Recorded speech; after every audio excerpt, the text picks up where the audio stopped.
Hey guys, you're watching Python tutorial videos on my YouTube channel Python for Microscopists.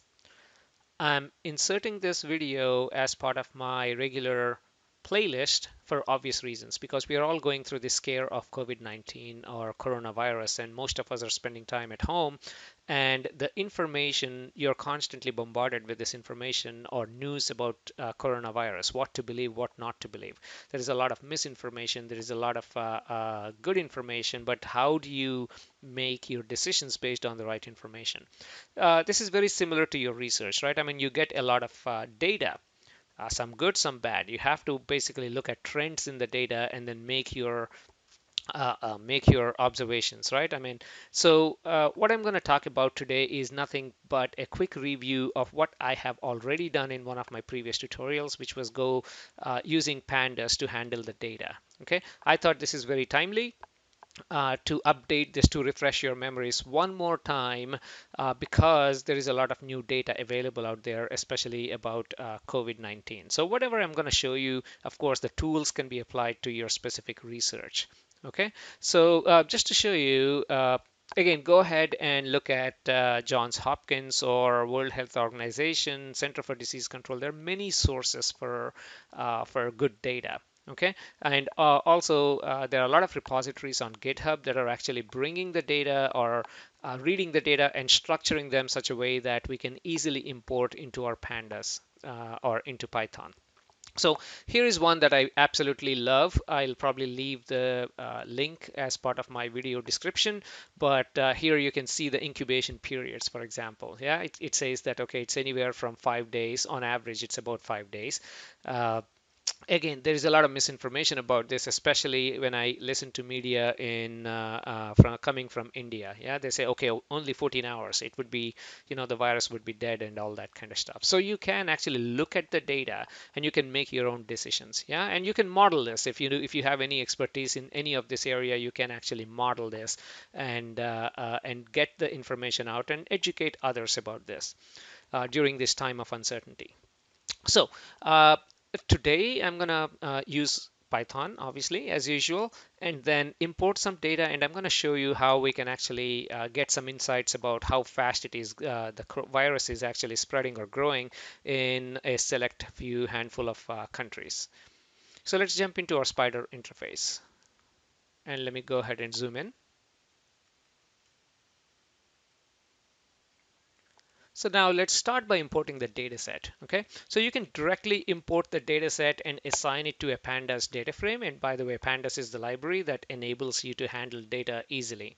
So to download, here is the data set location. Yeah, and they in fact compile everything into a nice CSV format, so it's easy for us to handle this. So I'm thinking, let's go ahead, and I didn't plan to show this, but let's say if you want to download the file, yeah, instead of just directly using it, you can basically, what did I say, import URL lib, yeah, that should be fine, and our URL is equal to this URL. Okay, so I'm just showing you how to download this in case you already don't know.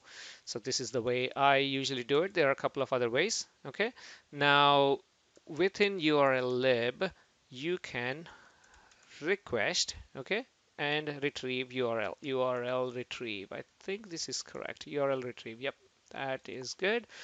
And now you're going to retrieve what? You're going to retrieve your URL, right? The one that we just described up there. And now you need to just give where do you want to store this. So let's go ahead and save this into a folder called uh, fulldata.csv. And I believe if we run this, now I should see, oh, I should have opened this. Now I should see, and there you go. Let me go ahead and open the CSV file so you can see exactly how this data is structured. Okay, so this part is only to download the CSV file. Usually I don't do this. I right away start by importing it into a pandas data frame. So here is the file. Let me move it to this screen. So here, as you can see, for each country, they have data, I believe, starting from January 1st, and the columns are location, new cases, new deaths, total cases, total deaths. Life was happy a long time ago. well, at least in some countries. But as you can see, if I scroll this down all the way, you can see all different countries, Israel, Macedonia, India, all countries, and including United States. So I think we have like over how many? Here is our United States, and if you see, it should actually end when is the last date here? Three United States 322 March 22nd. Okay, and I'm recording this on March 22nd. So as of right now, as of 5 p.m. California time, there are like 7,123.80. I'm not sure if this is updated hourly, but on CNN I just watched, this number was about 400. So this probably was a few hours ago. Okay, but that's still pretty good. So let's go back and I mean, when I say that's still pretty good, the number is pathetic, but a horrible scenario, but the data is pretty good. Okay, so let me delete this part because I do not want to download it. Let's go ahead, and I've already written the code, but as usual, let me paste a few lines at a time, and let's talk about it. So these 4 lines are nothing but obviously the libraries that we are going to use. And here, instead of downloading like I did earlier, I'm going to assign all of this, or I'm going to capture all of this information into a data frame called CVD. Okay, I'm labeling it CVD.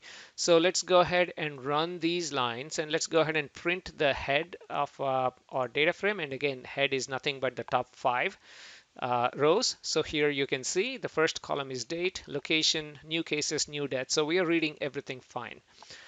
So the next thing is, let's actually go ahead and print the data type.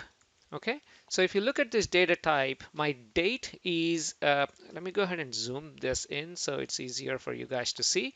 So my date is an object, location is an object, and new cases is an integer and everything. Now, if I want to plot my date, yeah, or if I want to do any forecasting or any of that stuff, I need to format my date into a date format. Okay, I need to convert the string values. Currently, the date is in the format of a string value. Yeah, so I need to convert that into a date format, and the way you can do that is I'm going to overwrite my date column. Yeah, right there with the format of year, month, and day. Okay, so for each element in this. So this is, so I'm iterating over each row entry in the column date in my data frame CVD. Okay, so that should actually update it. Now, if you actually go ahead and look at the data type of my CVD, hopefully this should change this. Let's run these 2 lines. So now my date is in the format of date time. Okay, so that is okay. And again, you can do a lot of pre-processing, right? I mean, you can actually drop a whole bunch of like rows or columns, without any data. Okay, so I talked about all of that in my earlier tutorials. So let's just focus on the information we can gain from this data here. Okay, so now you can subset this into different countries of interest. So in this case, I just extracted, I want to create a new data frame called CVD underscore country, or countries if you want to call it. And which countries? I just defined United States, Spain, and Italy. You can get only one at a time. I just created a list, and I'm going to import that list here, which means I can just add 2 or 3 more if I want to. Uh, that would make your plots look a bit difficult to interpret, but go ahead and do that if you want. Okay, you can pick your own countries of interest. I picked United States because I live here and I'm a bit curious about it. And I picked Spain and Italy because you hear a lot about how bad things are going in Spain and Italy. I did not pick China because that would make China a humongous plot and all the other information would be kind of lost. You can although plot logarithmic plots to actually bring everything to similar scale, but still China has so many. I'm not looking at China right now. Okay, uh, we can actually look at Korea in a minute, but let's once we have this, I would like to make my date column. Right now that the date column is a separate column. I would like to make that the index, right? Here the index is 0, 1, 2, 3, 4. Instead of that, I would like to make my date column the index itself, because it makes it a bit easy to plot. Okay, so let me remove all of that and then go ahead and plot this so you can see exactly what I mean. Okay, so we call this CVD underscore country. So let's run it up to this point. Okay, I think we did the so there you go. So now the first columns, the first rows actually are Italy. Yeah, previously we saw Afghanistan, if you remember. Previously we saw Afghanistan. So now it's Italy. That tells us that, okay, my subsetting here is working. So Italy, Spain, and United States. Okay. And then you can see my first column or index is date. So far, so good when it comes to our data handling. Okay. By the way, you can also if you don't want to look at the entire date range all the way from January 1st, let's paste this here so we can see. Uh, I commented this out in my original code, but you can actually uh, only look at the dates between February 15th to March 22nd. So, but let's comment this out. I did this for a reason, because nothing happened in US, well, until February or mid-February. So I kind of commented that out. Okay, now what shall we do? Let's go ahead and by the way, if you really want to add another column, right? I mean, we have total cases and total deaths.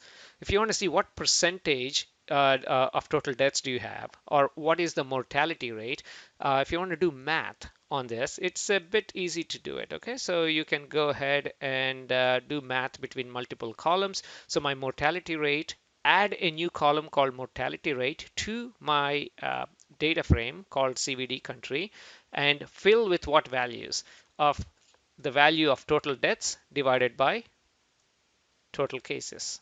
Okay, so let's run this entire thing and let's see the last 5 rows. And okay, oh, actually, let's go ahead and did we print this? I thought we did print. There you go. So the last 5 rows, like obviously we are looking at United States, and there is the new column added that's called mortality rate. So as of today, the mortality rate is 1.2%. Yesterday, 1.3%, 1.0%. So it's hovering around 1.5, 1.6. But if you look at the entire, if you throw in China into this equation, because they had this unfortunate period early, the total mortality rate goes up to 3% or something. Okay, that's it. So this is how you can use pandas. Now, if you are curious about plotting these values, let's go ahead and add a few lines to plot. You can use matplotlib, you can use Seaborn, you can use like many libraries. In fact, mostly matplotlib or Seaborn. And here I'm just using dot plot. So for pandas data frame, it actually uses matplotlib in the backend if you do dot plot. Okay, so we are actually doing 2 by 2. In the top left, I'm going to plot new cases, and then top right, new deaths. Let's not plot mortality rate, and total cases and total deaths right there. Okay, and you can save this output into a new CSV file if you want, and then I'm going to set the titles. So let's run this entire thing and study the output. Okay. So let me expand this side so we can look at this. Okay, so starting with the top two, total new cases and new deaths. Okay, so in blue is Italy. It's still fluctuating quite a bit. Again, that's because again, I believe that their healthcare system is not designed to handle the type of death rate that's happening. You see, the new deaths are skyrocketing even as of today, March 22nd, after their first death, or the first cases, actually started to show up right around March 2nd, as you can see. And the first cases started to show up February 24th. And unfortunately, the death started 2nd of March, and then it's actually spiking up. That is one of the factors that probably contributed to this. Again, in addition to healthcare system, is again, there are many reasons, right? The reason why I could not do any type of forecasting on this is too many factors going in. You can do multivariate, multilinear regression if you want. But one of the reasons I believe is Italy has the second highest aging population in the world. Japan is the first, I believe, with 24% of people 65 years or older. Italy actually has a lot of old people, 22 years or older. So that means they're all vulnerable. I mean, this we know how COVID-19 is affecting, disproportionately a bunch of, elderly. So that's probably one of the reasons here. But if you look at the United States, which is in green, in fact, I think the new cases and new deaths are so volatile. Let's actually go down to total cases and total deaths. Okay, so as you can see, they say that United States is about a couple of weeks or 10 days behind Italy, and hopefully the fate would not be as dire as Italy. But you can see the trend, right? I mean, if you look at how Italy actually did grow, and look at the trend of United States. So we are March 22nd, and as you can see, around March 2nd through around that week, it almost looks like we are indeed following Italy. And hopefully our healthcare system here, our doctors and nurses, they get the right equipment at the right time, so we can actually save a lot of lives, which you can already see that the death rate in the United States is not as bad as Italy, even if you go back 2 weeks ago. But without the proper healthcare, you can see how that can get bad. So anyway, so this is a quick tutorial on how to import your data, how to actually go ahead and study this. And in fact, I'll leave this code on my GitHub page as usual, and you can go ahead and change the countries, add a country. If you are curious about India, India is still, I mean, it's not that bad yet, but again, it may get worse soon. But let's go ahead and add South Korea. Okay, South Korea, and let's look at these plots one more time. So here again, I hate adding too many things, but one good, the reason I added South Korea is, I don't know if you remember, they had such a horrible end of February. But if you look at this again, this is too confusing. So, I mean, too many things going on. So let's go ahead and zoom in, and that's exactly why I have this. We just want to look at February 15th through March 22nd. So let's go ahead and run this one more time. So I'm just looking at only a subset of this data. So now if you look at this, you can clearly see that South Korea had a very bad time initially, all the way up to the first week of March, but then they took pretty big decisions, right? I mean, the entire country shut down, and the people, were locked down and all that. So right now the cases are not increasing at the same rate, and it's almost flattening out. Hopefully they'll come back down pretty soon.